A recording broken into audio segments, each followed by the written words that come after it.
Kung naghahanap ka ng motor na matipid sa gasolina, magaan sa bulsa at madaling imanibra sa daan, bukod doon upgraded na rin ito ng features dahil sariwang-sariwa pa nang inlabas ito ni Honda. Kaya naman kung nais mo ng ganitong unit, pag-uusapan natin ang kanyang full specification, features na maaari mong magamit sa motor na ito at hindi lang yan, yung kanyang updated price, kung sakaling kukunin mo naman ito ng installment basis, lahat po yan aalamin natin. Kaya tapusin mo ang video na to hanggang dulo para may idea ka bago ka bumili nito bagong Honda Beat 110 version 3.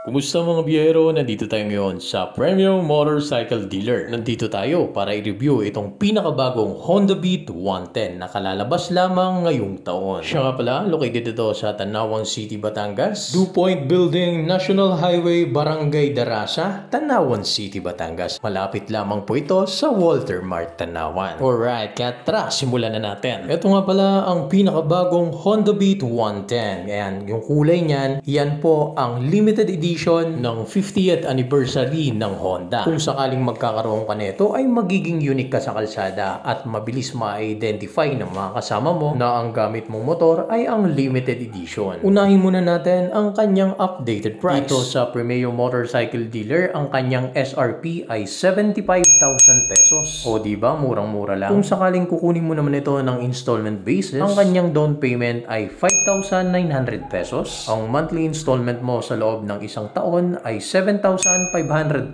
pesos. Sa 24 months naman ay 4,470 pesos. At kung kukunin mo naman ito ng 3 taon ay 3,455 pesos ang inyong monthly installment. Good news mga biyahero dahil kapag updated ka magbayad ay may less pa itong 200 pesos. Malaking bagay nga kung may mga rebate na ino-offer ang isang dealer. Alright. Pagdating naman sa kanyang mga requirements mga biyahero, na kailangan po ng proof of billing, payslip po kung kayo ay employed, business permit naman kung kayo po ay business owner, at kinakailangan po ng valid ID at license. Ngayon ay nalaman mo na ang kanyang mga requirements at updated price, alamin naman natin ang kanyang mga freebies na maaari mong makuha sa motor na ito. Unang-una nga syempre meron siyang kasamang helmet, meron din siyang jersey, plate holder, third party insurance, 1 year free registration, at syempre 1 year warranty sa kanyang makina at mga parts. Alright, siya pala mga biyero, kung bago ka pa lang sa ating channel baka pwede kang mag-subscribe at i-click mo na ang notification bell para lagi kang updated sa mga videos na gagawin natin. Thank you! Ngayon naman mga biyahero, isunod naman natin ang kanyang mga features na maaari mong magamit sa motor na ito. Number 1 nga dyan na siguradong magagamit mo, yung kanyang charging system. Yes po, may charging system na ang motor na ito. Equip ito ng 12 volt power socket. Yun nga lang mga biyahero, kinakailangan mong bilhan ito ng adapter para magamit mo ang kanyang charging system para makapag-charge ka anytime, anywhere. Pangalawa nga, ay equip ito ng starting system. Yes po, may starting system na ang motor na ito. Hindi mo na kinakailangang padyakan ang inyong kickstarter. I-push mo lang ang electric start at aarangkada ka na. Alright. Pangatlo nga mga biyahero, equip ito ng combi braking system, kung saan magagamit mo ito para sa inyong braking power. Pag piniga mo ang brake lever mo sa kaliwa ay mag-e-engage ng 70% sa inyong likod at 30% naman sa inyong harapan. Malaking bagay nga kapag combi brake ang motor mo dahil kung sakaling kinakailangan ng biglaang preno ay hindi mag-i-slide ang motor mo. Alright. Pangapat nga mga biyero ay equip ito ng side stand switch. Yes po, maaari mong magamit ang kanyang side stand switch bilang kill switch dahil kapag ibaba mo itong side stand ay kusang mamamatay ang makina. Pero mga biyahero, iingatan nyo po itong kanyang side stand switch dahil kapag nasira ang sensor neto, maaari nyong hindi magamit ang motor nyo, hindi nyo po yan mapapaandar. Kagaya na lamang yung nangyari sa isang kaibigan natin na nasira ang kanyang sensor dahil sumabit ang kanyang side stand dun mismo sa pinto. So kinakailangan pang pumunta ng mekaniko sa bahay nila para ayusin at mapagana ulit yung kanyang motor.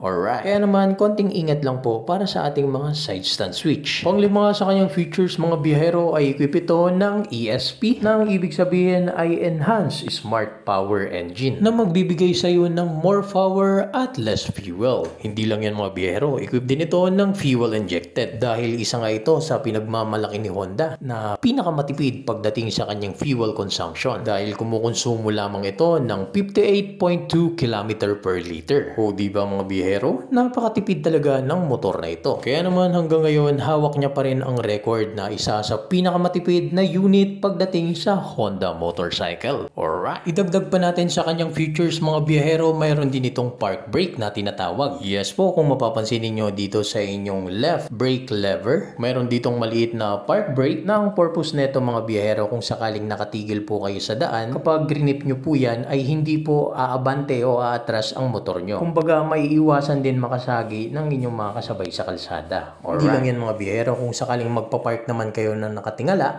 nakasiwarik, pwede rin po yan. I-activate mo lang yan ay maiiwasan na ang pag-atras ng motor mo. Alright. At isa pa sa mga nadagdag sa mga features ng motor na ito ay yung kanyang Eco Mode. Yes po, kung mapapansin natin sa kanyang information panel, kapag nakailaw ang kanyang Eco Indicator, nangangahulugan po yan na abot mo yung tamang pagkonsumo ng gasolina mo. Siya nga pala mga biyahero, depende po yan sa throttle habit nyo. Alright mga biyahero, dahil nalaman mo na ang kanyang full features na maaari mong magamit sa motor na ito, comment ka naman sa baba kung may mga nagustuhan ka sa features niya. Siya nga pala mga biyahero, please like, share, and subscribe sa ating YouTube channel para lagi kang updated sa mga videos na gagawin natin. Isunod naman natin mga biyahero ang kanyang full specification. Ito nga pala ay equipped ng 110cc, 4-stroke, single overhead cam at ang kanyang cooling system ay air-cooled na mayroong maximum power na 6.63 kilowatts at 7,500 RPM na magbibigay sa iyo ng maximum torque na 9.3 Nm of torque at 6,000 RPM. Ang kanyang bore and stroke naman mga biyahero ay 47.0 by 63.1 mm. Ang kanyang compression ratio is 10.0:1. Itong bagong Honda Beat ay tumitimbang lamang ng 90 kilograms. Kung sakaling beginner ka ay pwede po ito para sa'yo dahil madali lamang ito imaniobra lalong-lalo na sa traffic. Alright, hindi ka rin dito mahihirapan mga biyahero dahil may seating height lamang ito na 742 mm na pasok para sa ating average height na mga Pilipino. Dagan mo pa ng 147 mm na ground clearance na hindi agad-agad sasayad sa mga humps na katamtaman lang. Dahil hindi nga ganun kalaki ang motor na ito, may haba lamang ito na 1,877 mm, may lapad na 669 mm at may taas na 1,074 mm.